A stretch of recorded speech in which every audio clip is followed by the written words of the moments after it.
Good morning, students. In the last lecture, I dealt with imperfections in solids there. That is basically about defects we dealt with. The first type of defect I had dealt with, that is stoichiometric defect. Point, it comes under point defect there. So let us have a quick recap of the distinction between the Frenkel and the Schottky's defect. So here it's there on my screen. Look at the slide. The first difference between Schottky and Frenkel's defect. Schottky defect arises due to the missing of equal number of cations and anions from that of the lattice points. So when equal number of cations and anions are missing from the lattice points, it leads to the formation of Schottky's defect. Whereas in case of Frenkel's defect, it is because of the missing of usually the smaller ion, that is the cation, from that of the lattice sites, and it occupies the interstitial sites there. The second type of difference between Schottky and Frenkel's defect is Schottky defect results in decrease in density of the crystal, whereas Frenkel's defect has no effect on the density of the crystal. The third type of defect in case of Schottky's defect, this type of defect is found in ionic compounds with high coordination number, and where the size of the cations and anions are almost same there, similar in size. Example is sodium chloride, cesium chloride, etc. Whereas in case of Frenkel's defect, this type of defect is found in crystals with low coordination number, and in which there is a large difference between the size of the cations and the anions. The size of the cations is small here and size of the anions is large there. And example is silver halide. So let us come to the second type of defect, that is point defect. It is impurity defect there. So in case of impurity defect, if when we take molten sodium chloride there and we mix it with that of strontium chloride is mixed here as an impurity. So when molten sodium chloride is mixed with that of higher valence element, that is strontium ion here, strontium chloride crystals, then some of the sodium ions, that is 2 of the sodium ions, are made vacant from their lattice points, and one of the site is being occupied with that of the strontium ion and the other side becomes vacant. Look at the cursor movements with which I am showing you in this diagram, 1.27. So 2 sodium ions are removed from that of the lattice points, they are made vacant, and one of the site is being occupied with that of the strontium ion and the other one remains vacant there, and this type of defect is called as your impurity defect there. It occupies actually the site of one of the ion and the other site remains vacant, and the cationic sites thus produced are equal in number to that of the strontium ions there. Another example also you can give, when silver chloride is doped with that of cadmium chloride. Silver is having a lower valence of +1 and cadmium chloride is having a higher valence of +2. Cadmium is having a higher valence of +2. So when silver chloride, molten silver chloride is doped with that of higher cadmium chloride crystals there, that is, it acts as a impurity there.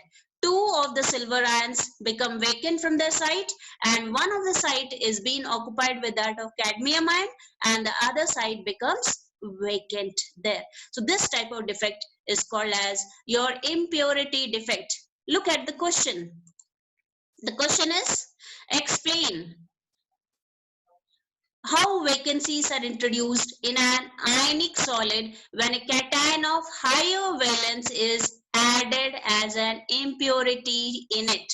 So the answer is, you will write with respect to impurity defect. This the explanation of the impurity defect which I had given you earlier. That is, you will write this answer taking into the example of sodium chloride, molten sodium chloride mixed with that of a higher valence compound, that is strontium chloride, and you will draw the diagram also along with it, and thus you will give the explanation. Let us come to the third type of defect there, and the third type of point defect is non-stoichiometric defects. So in this non-stoichiometric defects, actually it disturbs the stoichiometry of the compound as a whole. And if as a result of the imperfections in a crystal, the ratio of the cations to that of the anions become different from that indicated by the ideal chemical formula, the defects actually are called as non-stoichiometric defects. So this is the third type of point defect I am dealing. First was stoichiometric defect, second is impurity defect, and the third one I'm dealing now is non-stoichiometric defects there. So these non-stoichiometric defects are again categorized into two types there.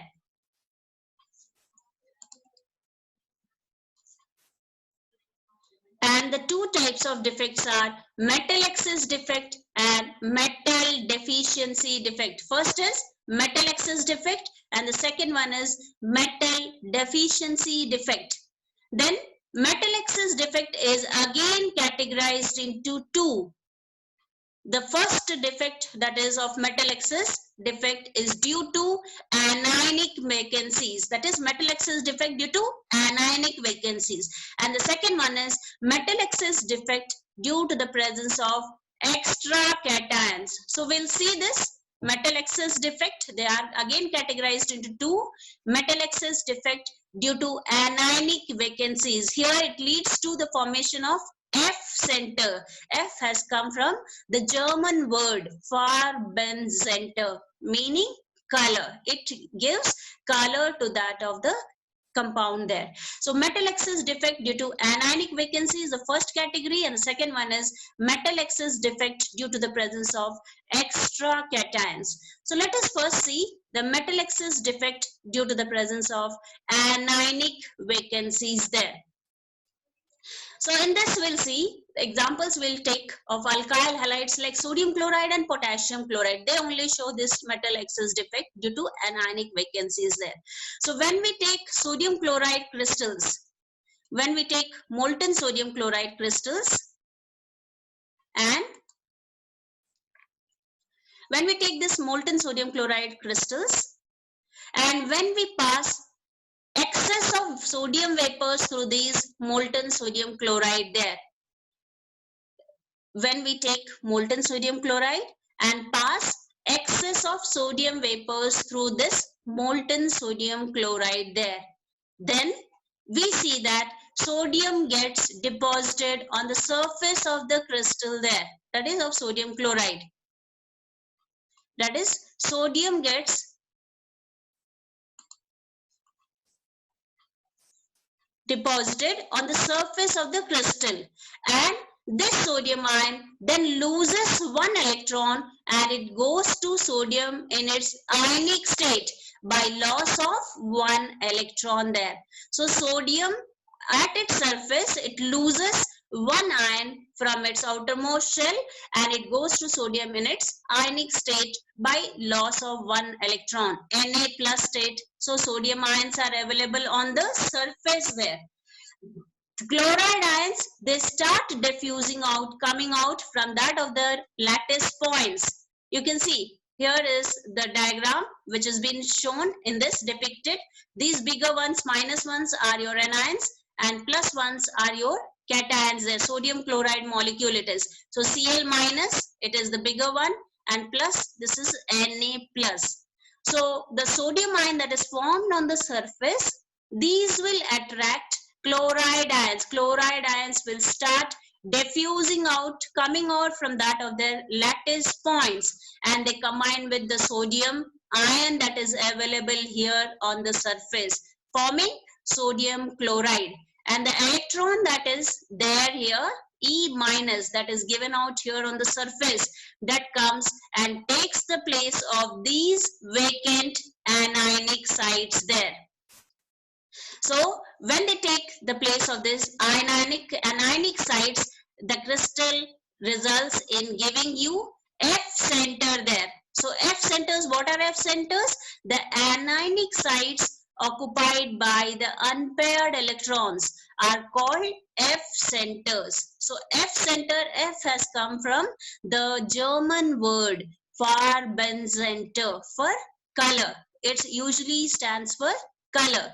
So the anionic sites occupied by the unpaired electrons are called F centers. So you see this? This is the anionic site which was made vacant by chloride ion, and this has been occupied by these electrons. So the anionic sites occupied by these unpaired electrons is called as F center, and this F center results in imparting color to the crystal there.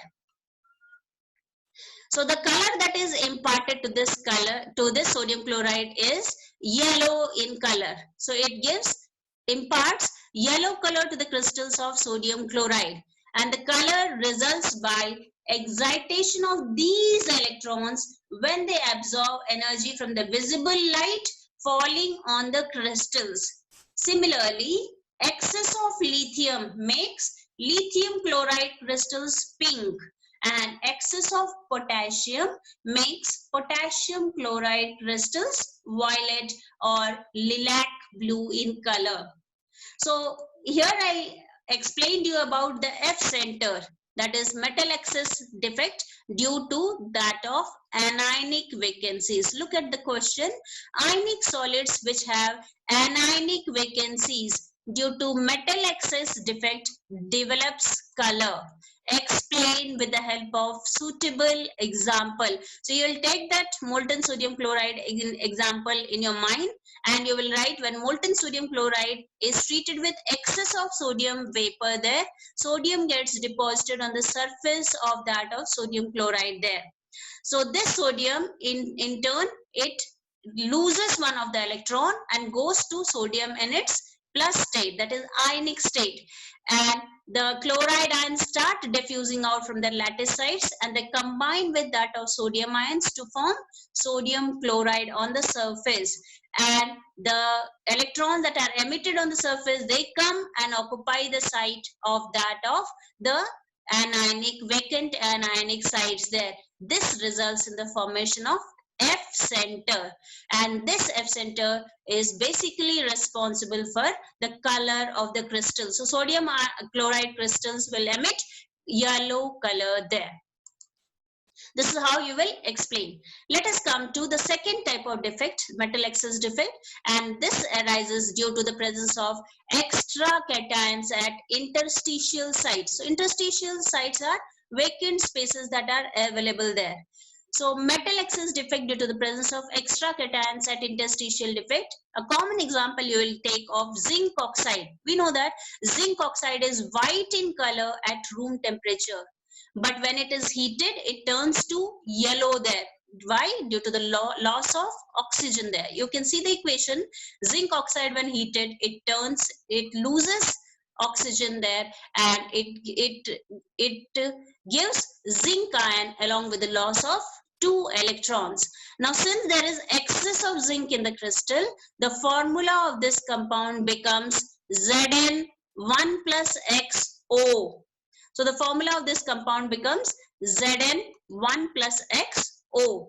The excess zinc ions, they move to the interstitial sites, and the electrons, they occupy the neighboring interstitial sites. So this type of defect, since there is excess of zinc ion that is found here, which moves to that of the interstitial site, this type of defect is metal excess defect due to the presence of extra cations there. Now let us come to the metal deficiency defect, the second type of non-stoichiometric defect. This also, it disturbs the stoichiometry of the crystal as a whole. So in metal deficiency defect, we'll see this defect occurs usually when the metal shows variable valency. Usually this is seen in case of transition elements, and the defect usually occurs due to the missing of the cation from its lattice site. So cation is missing from its lattice sites, and the presence of cation having higher charge. Example, if I take +1 and +2 state, suppose. So +1 state is missing from its lattice site, and the cation with that of the higher charge, that is +2 state, it comes and occupies the adjacent lattice site there. So I'll give you one example for this. Typical example of this type is seen in case of FeO. A typical example, iron oxide, ferric oxide, FeO, which is mostly found with the composition of Fe. It is found in less percent there, 0.95, and oxygen there is present 1. So the ratio is 0.95 is to 1. So here iron ions, they are present in less number, and that's why it is a non-stoichiometric defect there. Also, it may actually range from the value 0.95 iron, and O, it is 1, to 0.98 iron ions, and O, it is 1. In crystals of FeO, some iron ions are missing, and the loss of positive charge is made up by the presence of required number of Fe in +3 ions there. I'll show you with the help of this diagram. You see this diagram, this is metal deficiency defect due to the missing of a cation of lower valency and another lattice occupied by a cation of higher valency there. Look at this diagram. Look at this diagram. One of the lattice points, here you see A plus and B minus. A is present here in +1 state, and A2 plus here is present in +2 state. So here two sides are becoming removed out, in which one of the side, that is A plus, remains vacant, and is the other side is being occupied with that of the higher valence there, and this results in giving you metal deficiency defect there. So here I finish with the imperfections in solids. I dealt with 3 types of imperfections in solid. The first one was stoichiometric defect, the second one was impurity defect, and the third one was non-stoichiometric defect. So we have completed the defects. I hope I am very clear with the defects which I dealt with. So there we have finished with that part. Let us see this question and have an answer for it. This is an NCERT question, exercise question, which is there in the exercise, but it is not printed. The answer is not there in your NCERT book. I am providing you here with the answer also. So look at the question. The question is, if the radius of the octahedral void is small r, that is, radius of octahedral void is represented with that of small r, and radius of the atoms in close packing is represented by capital R. Derive the relationship between small r and capital R. That is the question that is asked. Small r is the radius of the octahedral void, and capital R is the radius of the atoms in close packing. You need to derive the relationship between small r and capital R. Look at this figure. This is the figure which you need to see. These are closed spheres which are in contact with one another, and this one, the small sphere which is there, this is your radius of, this is an octahedral void that is created, and small r is the radius of your octahedral void, radius of your octahedral void. This is your capital R, this is radius of your closed spheres. So these spheres are there. So you need to derive the relationship between small r and capital R. For that, here is the sphere fitting into the octahedral void shown by a small circle, and look at the triangle ABC. Look at the triangle ABC. Look at this figure also. Look at that triangle ABC. So in this ABC, this is a right angle triangle. Using Pythagoras theorem, we know that BC square equals to AB square plus AC square. BC square equals to AB square plus AC square. So when you put the value of BC square there, BC square is equal to that of R plus R, capital R plus capital R whole square gives 2R whole square, and AB square is small r plus AB, you see it denotes small r plus capital R. So small r plus capital R whole square plus again the other one AC square is R plus R whole square. So on solving this, we get 2r square upon 2 equals to capital R plus small r, the whole square. So when we put, it becomes 4r square, and when we cancel with that of 2, it becomes 2r square. So 2r square equals to r plus r whole square. So on removing the squares, we get there the answer as root 2r equals to r plus r. Root 2r equals to r plus r. The value of root 2 is 1.414 minus capital R. 1.414 minus 1r equals to small r, or small r equals to 0.414 r. Hope I am clear with this derivation. So small r is the radius of octahedral void, and capital R is the radius of closed packed structures. So the relationship between small r and capital R is small r equals to 0.414 r capital R.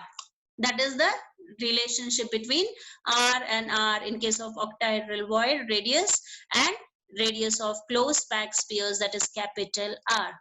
Now this is a question once again. It is, if the radius of the tetrahedral void is r, small r, and radius of the atoms in close packing is capital R, derive the relationship between r and r. This is not mandatory for all, but if you want to solve, you can see the diagram through which I have depicted, and I have given you the derivation also for the radius of the tetrahedral void small r and the radius of the atoms in close packing, that is capital R. So you see this diagram here, it is depicted. This is a cubic closed packed structure which we had taken, and here we'll be seeing this is the edge length A. It is denoted by edge length A in triangle ABC. Look at the triangle ABC. So AB square equals to BC square plus AC square, right? We have taken the side of the cube to be as small a. So in the right angle triangle, as I have shown you in the figure there, in that right angle triangle, ABC, that is the face diagonal, AB equals to AC square plus BC square, and it is A square plus A square, which gives you the value 2A square, and AB equals to root 2A there. So here you get the value of it as root 2A. Correct? Then you see, as the spheres A and B are actually touching each other in the close packing. A and B are touching each other in the close packing. So the face diagonal AB is equal to R plus R. That is 2R. So 2R, AB equals to 2R. Just now I also calculated AB is equal to root 2A. So 2R equals to root 2A, or R equals to 1 by root 2A. Till here, this is equation 1. Till here, I hope it is clear. Let us come to the second equation for solving. So here you see, as grey colored sphere touches other spheres, evidently body diagonal AD equals to 2 into R plus R. Body diagonal. This is grey sphere that is touching with one another, and so we get the value of AD equals to 2 into capital R plus small r. We know that 2 into R plus R is also equal to root 3A, or R plus R equals to root 3 by 2A. When you divide equation 2 by equation 1 and solve, we get the relation between small r, that is radius of tetrahedral void, and capital R, radius of closed packed structures, R equals to 0.225 R. This is the relationship between small r and capital R in case of tetrahedral void. There R equals to, small r equals to, that is radius of tetrahedral void, equals to 0.225 R, capital R. Now see the relation between the two which I said, radius of tetrahedral void and radius of octahedral void. Radius of tetrahedral void equals to 0.225 r. This can also be one of the difference between tetrahedral void and octahedral void. Radius in case of tetrahedral void, that is r, small r equals to 0.225 r, and radius of octahedral void, that is small r, equals to 0.414 r. I hope I could help you in this lecture. This was helpful for you, and we'll deal with electrical properties and magnetic properties in the next lecture. Till then, thank you children, and bye bye.